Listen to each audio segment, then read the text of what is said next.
Bienveni- Bienvenidos a la segunda parte de este video donde estamos analizando la figura de Sor Juana y su importancia aún hoy, en general, no solo en este país, que es muy importante para la literatura del país, sí, forja una nueva corriente dentro del barroco mismo que identifica más la literatura mexicana que a toda la literatura hispánica. Pero nos quedamos en pendiente, estábamos hablando definimos cómo era el momento histórico de Sor Juana y la vida de Sor Juana misma, hasta llegar a un documento, que es donde avanzaremos a partir de ahorita, continuaremos, un documento que el día de hoy conocemos como Carta Tenagórica. De hecho, se vuelve famosa después de que la publica un obispo. Ok, ese es el punto. El obispo de Puebla, en ese momento, no publicará la carta como presentando a Sor Juana, como un padrino literario. No, no, no, no, no. El obispo de Puebla toma su documento, la firma como carta tenagórica en forma de burla y de crítica a que una monja, una mujer, en ese momento está escribiendo sacrilegio para las autoridades eclesiásticas de esa época. No tanto las civiles, hay que recordar que mencionamos que el virrey la protegía perfectamente. Incluso le acercó a grandes maestros, por ejemplo Sigüenza y Góngora, a quien ella empezaría a escribirle críticas a sus poesías, o sea, críticas en el buen sentido, como hoy diríamos el epílogo, la presentación. Él en retribución le enseñaría casi todo lo que sabía de matemáticas. De hecho, muchas relaciones que ella tendría en su vida ya antes y después de ser monja, de tomar el hábito, serían en retribuciones. Tú me enseñas, yo te enseño, pero quiero conocer más. Es la mentalidad de Sor Juana. Pero eso despierta las alarmas del poder católico, ya que uno de sus dogmas principales es que solo los hombres pueden acceder al conocimiento y más o menos acercarse a Dios. Recordemos que aún así la iglesia lo que defiende es la imposibilidad de conocer absolutamente a Dios. Y sobre todo no se puede ir en contra de lo que dice la iglesia, sino el Santo Oficio te quema vivo o viva. Y este obispo, en forma de burla, para tampoco, según él, no afectar tan mal a alguna figura eh, de la iglesia, específicamente a alguien de una orden monacal, publicará con el título de Carta Atenagórica, ya que Sor Juana no le pondría título a esta, en sorna, en burla, de que una mujer escribe. Pero esto solo llevará, como siempre, como todo lo prohibido, a que alguien más lo busque y lo lea. Solo conocerán más quién es Sor Juana Inés. De hecho, también ya se habían publicado algunos escritos y más una recopilación de versos de ella en España misma. Y recordemos que todas las imprentas estaban prácticamente en manos de la corona y de la iglesia. Entonces, esto hablará de la fama que había alcanzado esta poetisa y dramaturga y compositora de música, además. O sea, en esos sentidos incluso tendría mucho que ver con la figura de Bach, porque Bach es compositor barroco y casi todo lo hace para la iglesia.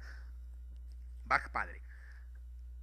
Entonces, despierta la fama, pero también la ira hasta cierto punto de Sor Juana, que es donde ya llegamos por fin a la respuesta a Sor Filotea de la Cruz. Este libro que yo tengo aquí en mis manos, que se volvió uno de los favoritos ahorita que lo leí en diciembre. Y ahorita verán por qué y me gustaría que ojalá se vuelva uno de sus favoritos. ¿Qué pasa? Se publica la carta tenagórica y Sor Juana hace una respuesta aún más elaborada que esa carta, donde lo que principalmente expone es a sí misma. Se expone ella quién es, de dónde viene, cómo ha adquirido su conocimiento, pero la construye hermosamente.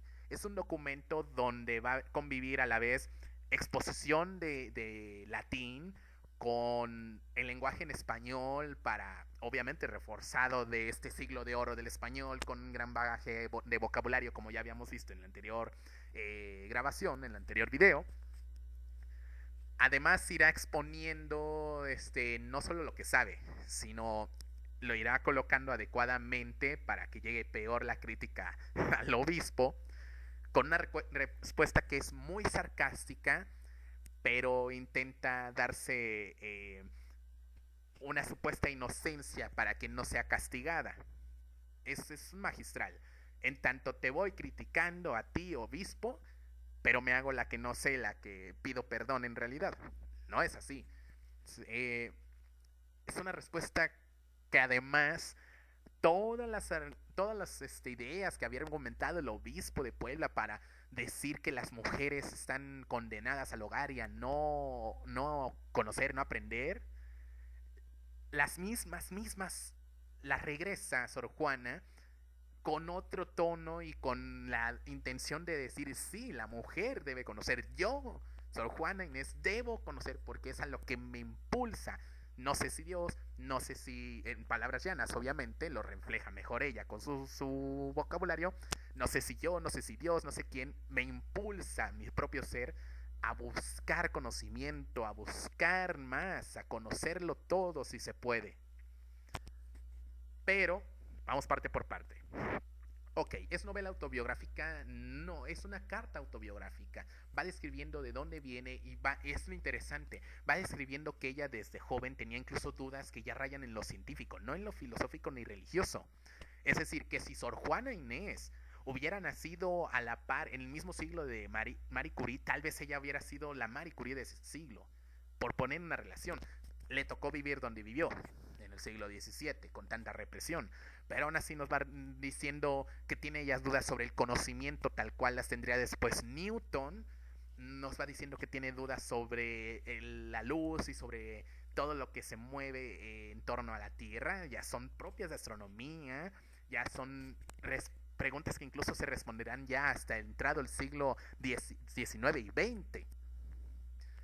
Pero por el otro lado nos va diciendo cómo ella tuvo esta dificultad para conocer ya que era mujer, ya que era un sujeto que no debe conocer según las mismas cartas apostólicas.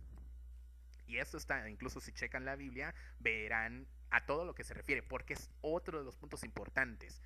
Sor Juana recurre a la teología, a la Biblia misma, a todos los conocimientos de su época, a la mitología, a la música para defenderse. Digamos que esto es casi en medio de un juicio social. Ella es su propia abogada y sabe cómo construir su defensa. Pero, les repito, va muy sarcástica, va jugando a... Es que yo sé todo esto, pero le pido perdón, aunque no debiera. En un vocabulario tan rico, tan excelso, que pasa por la censura, o sea, aplasta la censura, no es un lenguaje sencillo, al contrario, es un lenguaje muy complejo, elevado, refinado, para poder pasar por encima de la censura, que la censura misma diga que, o sea, ¿cómo? Va jugando mucho con la mente, no tanto del lector en general, sino de ese lector específico. Obispo de Puebla, todo el obispo, toda la, ¿cómo se dice?, arquidiócesis de Puebla, que estaba muy en relación, muy interconectada con las demás en ese momento.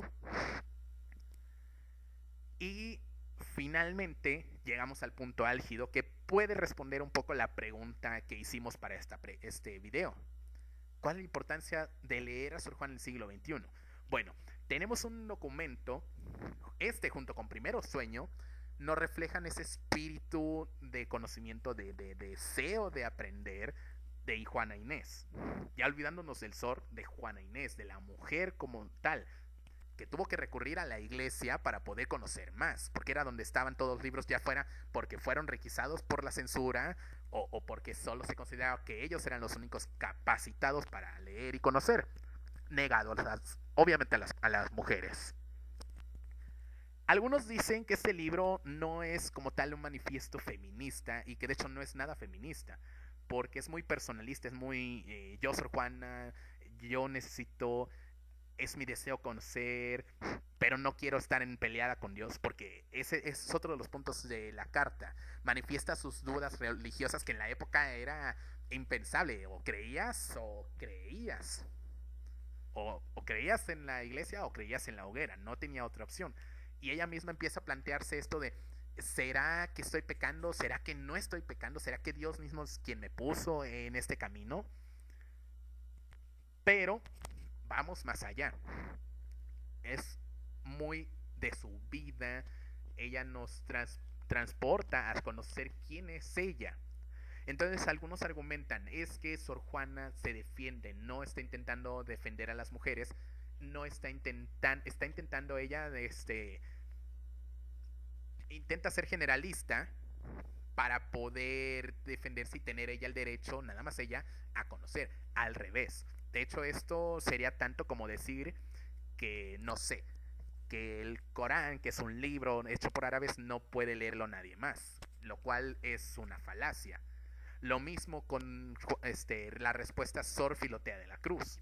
Sor Filotea, a un punto que se olvidaba. Se me olvidaba era que el obispo de Puebla no firma como tal, con su nombre y como su título, no. Firma como una supuesta monja que está regañando a Sor Juana por meterse en temas que no le preocupan por ser mujer según él. Y por eso compone como si le hablara a una madre superiora y no a un hombre, que es la final intención. Que obviamente lo hace porque si en ese momento hubiera escrito el nombre del obispo, todo el mundo le hubiera dejado de creer al obispo, todo el mundo se hubiera ido a burlar de él y hubiera denostado su carrera, pero no era la intención de Sor Juana, como que no iba a arruinar carrera por carrera, al contrario. Pero vemos entonces que a pesar de ser un documento muy personal, empieza ya a gestar la idea de que no es la única que debe y que merece aprender. ¿Por qué? Va citando a lo largo de esta obra mujeres tanto de la religión propia como de los mitos griegos que conocieron y que por eso se vuelven heroínas de esa historia. Cita no solo a la Virgen María, obviamente, la gran referente, porque el catolicismo es muy marianista, al menos en México. No.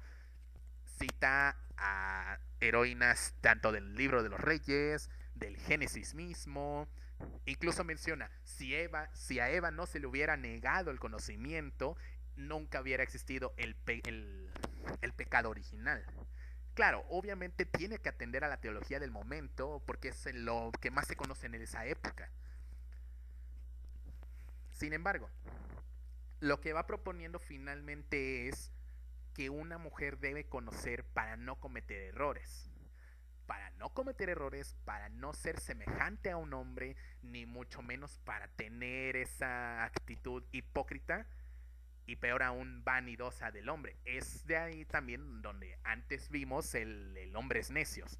Ya saben, el poema tan popular que incluso viene en varias divisas en nuestro país, en el de 200, en varios billetes, el hombres necios que acusáis a la mujer, que es una crítica, no, es una redondilla no solo en mofa, sino en crítica. Es una crítica más que al hombre como tal, a la hipocresía de yo por ser hombre puedo conocer, tú no. Pero en realidad no conozco nada, ni entiendo, ni me ilustro, nada más repito lo que dicen las autoridades, repito lo que oí allá, repito lo que oí acá. Lo que menciona más adelante el filósofo argentino Feynman, el repetir con una vida inauténtica, es decir, porque oí aquí, yo lo digo, porque oí aquí lo escuché, también lo repito, y nunca me forjo un juicio crítico, cosa que Sor Juana, por todo su conocimiento, sí había logrado. Tiene un juicio propio, ideas propias en general y en particular. Es por eso que sale el hombres necios. Es decir, no podemos jugar a que yo lo sé todo, negarle a otros el derecho de conocerlo todo cuando tienen las ganas, tienen incluso llamémoslo inspiración a leer, la aspiración de conocer.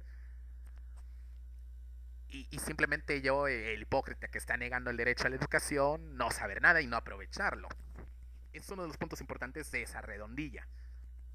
Y hablando, ahora sí, de respuesta Sor Filotea, el punto crítico es decir que la mujer no tendría ni errores, ni problemas, ni actitudes negativas, en tanto ella conozca, se ilustre, aprenda. Que aprenda lo que quiera y aprenda todo. Es decir, ya estamos viendo una Sor Juana que no dice es que vayan a la Santa Madre Iglesia y recen y no. vayan y conozcan igual que yo de música y conozcan de literatura y de teatro y de ciencias, lo poco de ciencia que se sabe, y pregúntense de esto y pregúntense por qué existe aquello y por qué se mueve aquello. Esa es la idea de Sor Juana.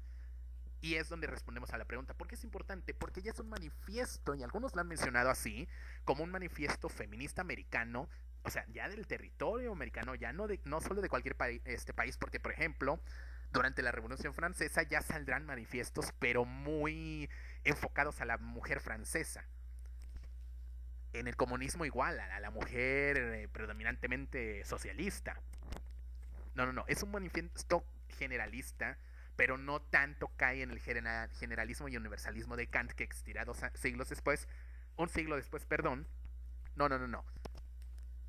Lo que este texto trata de decir es, toda mujer necesita mejorar, necesita educarse, no hay otra manera, necesita ir a la escuela, necesita conocer, necesita aprender de lo que sea, de su propia religión y de todo en general. Sí, es una defensa, obviamente. Es una defensa a las críticas del momento. Es una defensa de no aceptar el que ella no pueda escribir, que es lo que finalmente querían las autoridades eclesiásticas, que ella dejara de hacer versos, que ella dejara de escribir lo que fuera y solo se concentraran en rezar y en cantar en la iglesia, nada más. Es decir, su labor como su supuesta única labor como monja.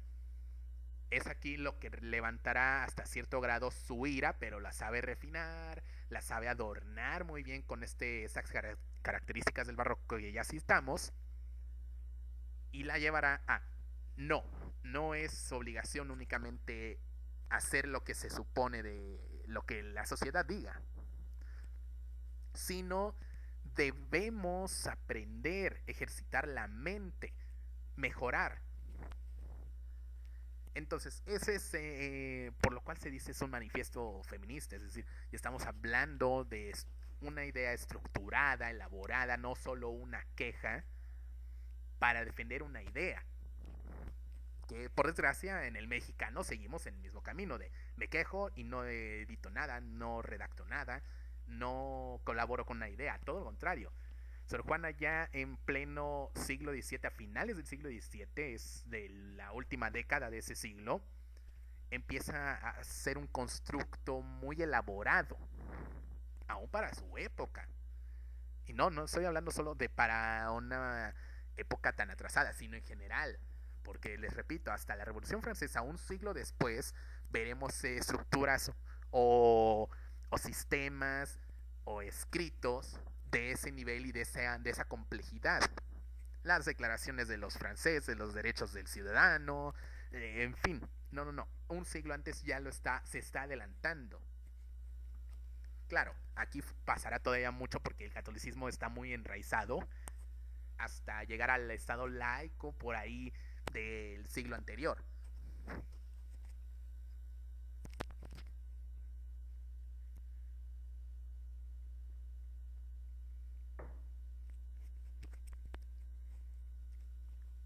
Pero, les digo, es un texto que vale la pena incluso literariamente, porque refina tanto que incluso comete en esa época pecados y aún así queda hermosamente como texto y como manifiesto.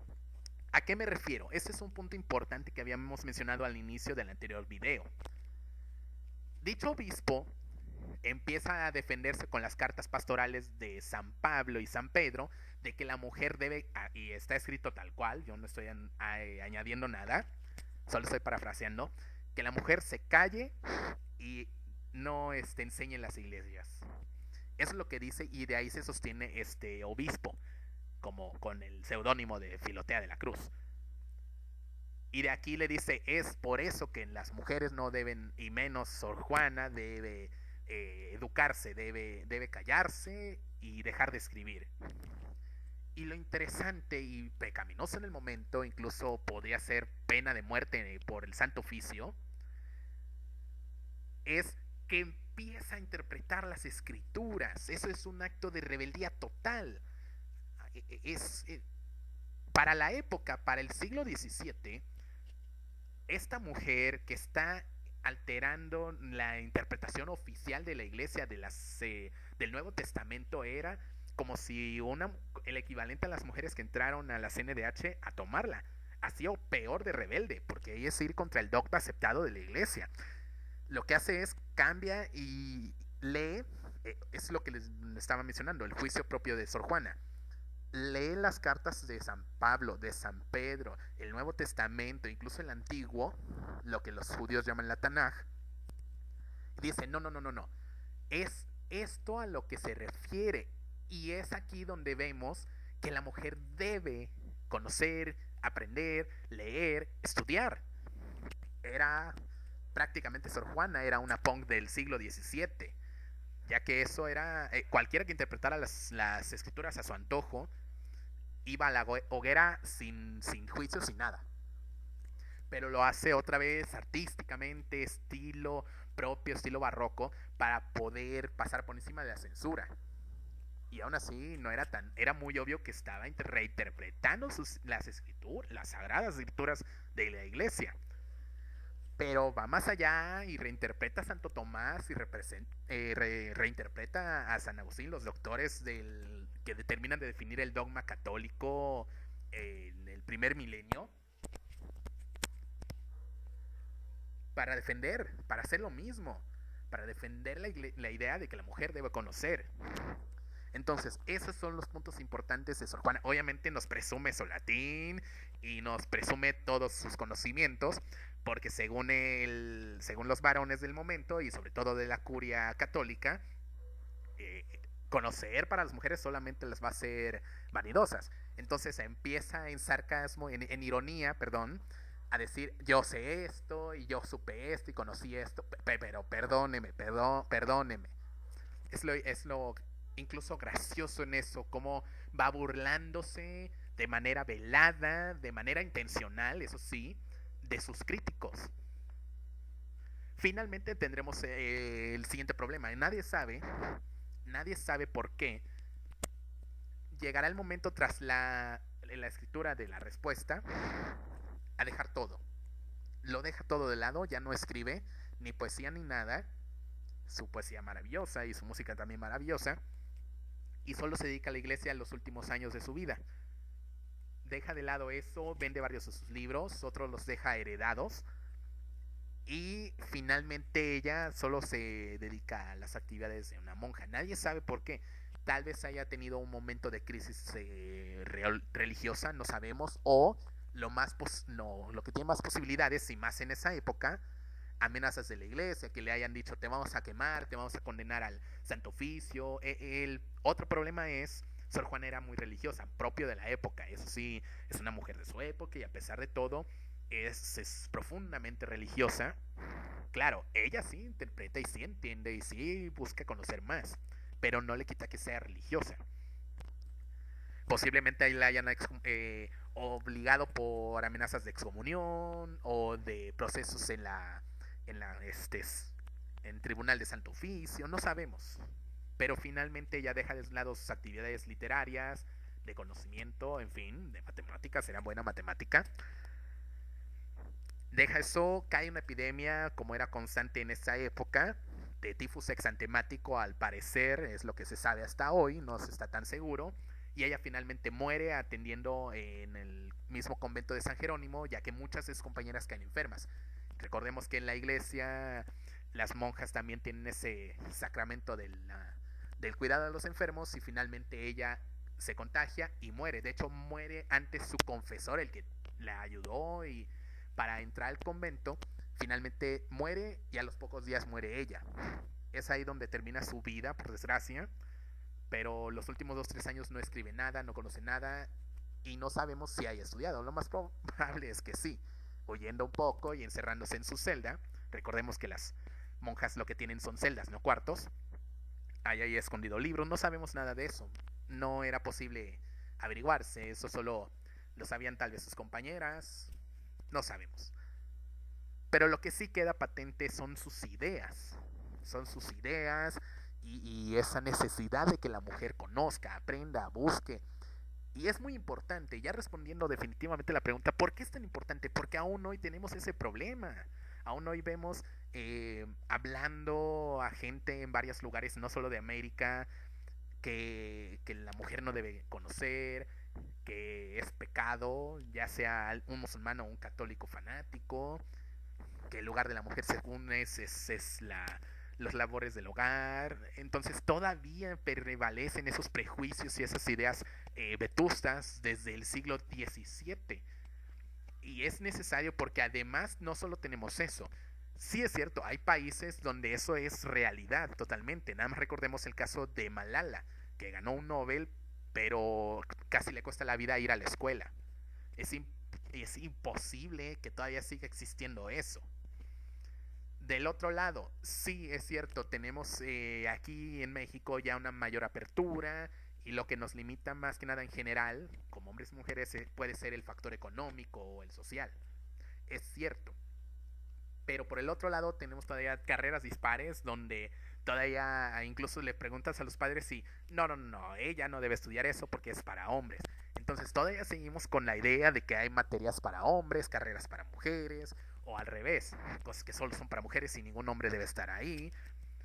Seguimos con ese camino, todavía hay falta entonces mucho y es una buena idea dar este libro, entregarlo, para que desde jóvenes las mujeres entiendan que es su derecho conocer, aprender, estudiar, leer, todo lo que deseaba Sor Juana que fuera universal en su momento, pero que todavía nos falta. Al menos hasta ahí puedo opinar.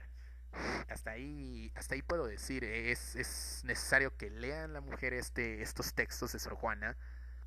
Sí, obviamente se puede leer con espíritu literario, pero es necesario que exija ese derecho. Yo no puedo decir más porque ya es un tema no escabroso, sino porque es necesario decirlo.